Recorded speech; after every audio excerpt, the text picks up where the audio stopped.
At the United Nations in New York, Ukrainian President Volodymyr Zelensky stood before the press and the watching world with a message that carried unusual weight. What he described was not simply another diplomatic meeting, but an encounter with the President of the United States that may alter the trajectory of Ukraine's war and perhaps the wider balance of global politics. He began by describing his meeting with Donald Trump as good, constructive, and above all, significant. Zelensky carefully avoided disclosing sensitive details, particularly about battlefield strategies, but he hinted at something important. Trump now knew more about the war than usual, more about the daily realities of the fight than outsiders might expect. That observation alone suggested the depth of the conversation. Yet the headline was not what Zelensky said privately to Trump, but what Trump had chosen to post publicly on his Truth Social platform. Trump declared that Ukraine could win back every inch of territory taken by Russia. For months, Trump's language on the war had been vague, skeptical, even transactional. He often stressed the need for negotiation, suggested peace could come through compromise, and questioned the scale of aid flowing from Washington to Kyiv.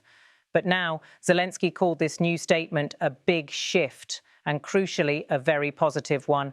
This endorsement mattered because it aligned Trump with Ukraine's maximalist demand, full restoration of its internationally recognized borders, including Crimea. To Zelensky, that was more than symbolic. It was ammunition in the fight for international opinion. If the US president, a figure whose influence stretches across allies and adversaries alike, now voiced support for Ukraine's territorial integrity, then Kyiv could argue that its struggle was not fading from the West's agenda, but gaining fresh traction. The context makes this shift even more striking. On the battlefield, Ukraine faces enormous challenges. Russia's invasion continues to grind forward in some regions, while Ukraine relies on dwindling stockpiles of ammunition and long-promised deliveries of Western weapons. Morale in Ukraine remains resilient, but the longer the war drags on, the more the population looks for signs that their sacrifices are not in vain. Trump's statement, amplified by Zelensky, plays directly into that national sentiment. It tells Ukrainians that the world's most powerful democracy still sees their fight as winnable, still sees their cause as just, and still sees victory as possible. For Europe, Trump's words may act as a corrective to the recent strains in Western unity. In Brussels, Paris, and Berlin, debates over the sustainability of aid have sharpened. Inflation, energy prices, and political fatigue have fueled questions about how long Europe can sustain its commitments. By highlighting Trump's words, Zelensky strengthens his leverage, ensuring that hesitation within Europe is offset by clarity from Washington. Of course, the broader question is whether this rhetorical pivot will translate into policy. Critics caution that Trump's words may remain just that, words. After all, Trump has often used bold language without following through with concrete action.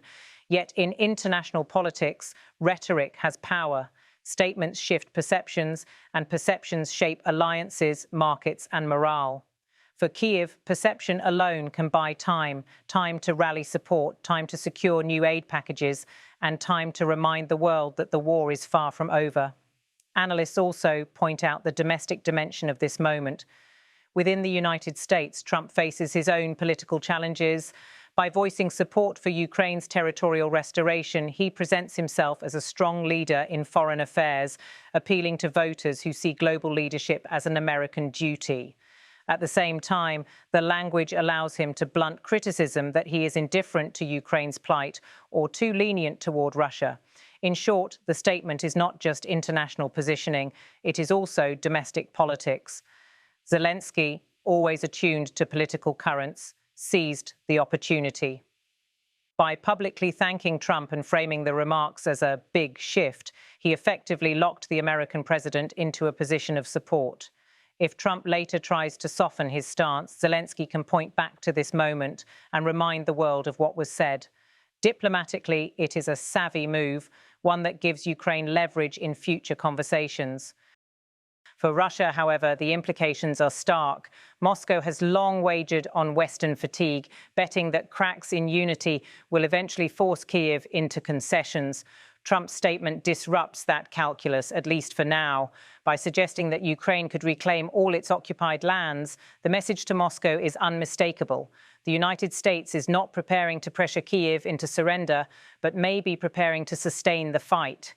Kremlin strategists watching closely must now recalculate how long they can rely on Western divisions to erode support for Ukraine. The resonance of this big shift also extends to global institutions.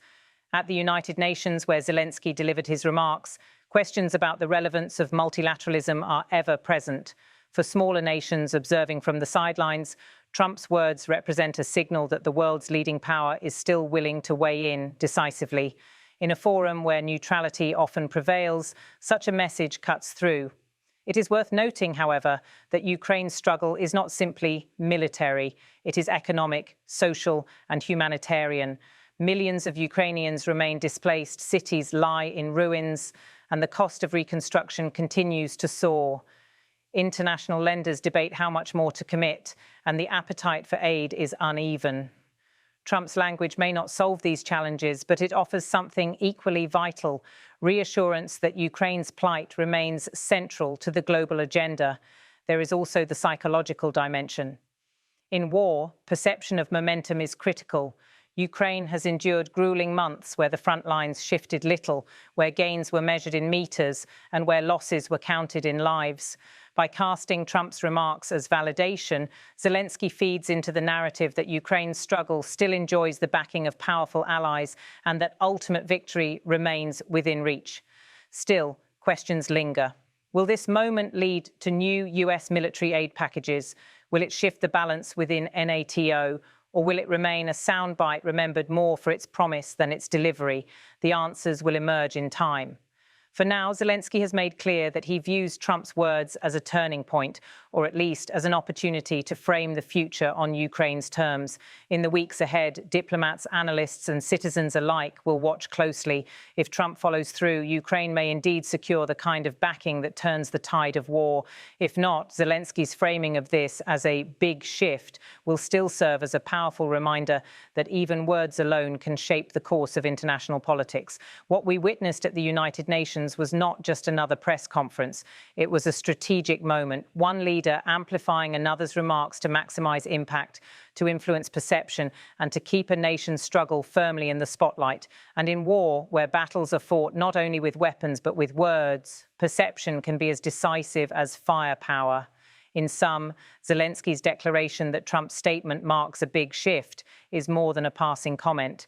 It is part of a larger strategy, a strategy to secure hope for Ukrainians, to pressure allies into action, to deter adversaries from complacency, and to remind the world that Ukraine's cause remains urgent, just, and unresolved.